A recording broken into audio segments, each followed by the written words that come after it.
Discuss कर रहे थे रिपल टैंक को, जिसमें हम लोगों ने वाटर वेव्स को स्टडी कर लिया, उनके करैक्टरिस्टिक्स को भी देख लिया। उसके बाद हमने रिफ्लेक्शन को देखा, उसमें हमने कहा angle of incidence angle of reflection के इक्वल है और मीडियम सेम है।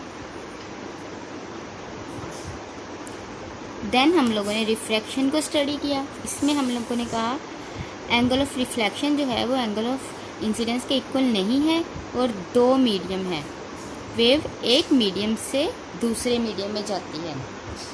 आज हम लोगों ने डिस्कस करना है डायफ्रैक्शन को। डायफ्रैक्शन क्या होती है? अब हम लोग कहते हैं कि डायफ्रैक्शन को स्टडी करने के लिए भी हम रिपल टैंक को ही यूज़ करेंगे। डायफ्रैक्शन को स्टडी करने के पहले हमें इसके पैटर्न को देखना पड़ेगा। रिपल टैंक में जो वेव पैटर्न हमें ऑब्टेन हुआ है, तो ये वेव पैटर्न कुछ इस तरह से था, darker lines and lighter line, darker lines and lighter.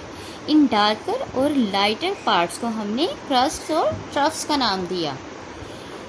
तो दो क्रस्ट या दो ट्रफ के दरमियान जितना हमने कहा डिस्टेंस होता है उसको हम वेवलेंथ बोलते हैं। इसी तरह से दो डार्कर लाइंस या दो लाइटर लाइंस के दरमियान जितना डिस्टेंस है वो होगा हमारा वेवलेंथ। अब हम लोगों ने करना क्या है डायफ्रैक्शन के लिए? हम लोगों ने क्या किया, ये हमारा जो रिपल टैंक की ट्रे में वेव पैटर्न क्रिएट हुआ, उसमें हम लोगों ने दो ऑब्स्टेकल्स रख दी, 1 और 2। किस तरह से रखी कि इनके दरमियान जो डिस्टेंस है वो एक वेवलेंथ के इक्वल हो। अगर हमारा डिस्टेंस एक वेवलेंथ के इक्वल होगा तब भी ही हमें ये सेमी सर्कल्स ऑब्टेन होंगे। ये वेव पैटर्न हमारे पास वेव्स मूव कर रही थी, हम लोगों ने उसके आगे वेव के रास्ते में दो रुकावटें रख दी, रुकावट 1 और रुकावट 2। अब जैसे ही वेव्स इनके साथ टकराएगी तो यहाँ से भी वेव नहीं गुजर सकेगी, इस पार्ट से भी वेव नहीं गुजर सकेगी।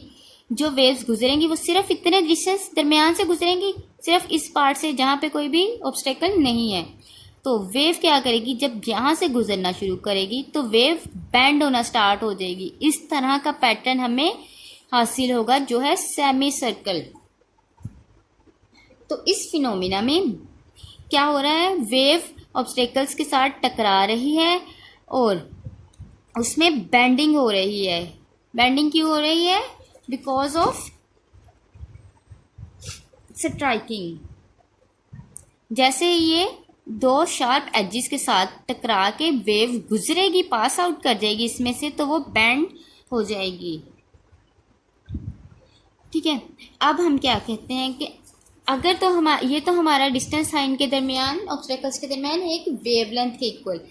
लेकिन अगर हम वेवलेंथ से बड़ा डिस्टेंस हो, अगर इनको हम बहुत लार्जर इनके दरमियान डिस्टेंस रखें वेवलेंथ से बड़ा, तो हमारे पास सेमी सर्कल के बजाय इस तरह से पैटर्न ऑब्टेन होता है, स्ट्रेट लाइंस, स्मॉल बेंडिंग होती है, सिर्फ यहाँ से वो एजिस से थोड़ी सी बेंडिंग होगी, सेमी सर्कल्स ऑब्टेन नहीं होंगे।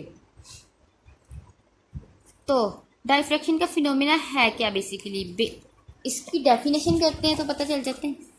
द बेंडिंग और spreading of waves around the sharp edges और कॉर्नर्स ऑफ ऑब्स्टेकल्स और slits is called diffraction. Basically ये बेंडिंग ही है जो कि किसी भी ऑब्स्टेकल से स्ट्राइक करने के बाद वेव की होती है। ये बुक में भी आपकी डायग्राम्स तो बनी हुई हैं। क्या हो रहा है, वेव आ रही हैं, यहाँ से तो जो ऑब्स्टेकल्स होंगी वहाँ से वो वेव गुजर ही नहीं पाएंगी, वापस हो जाएंगी।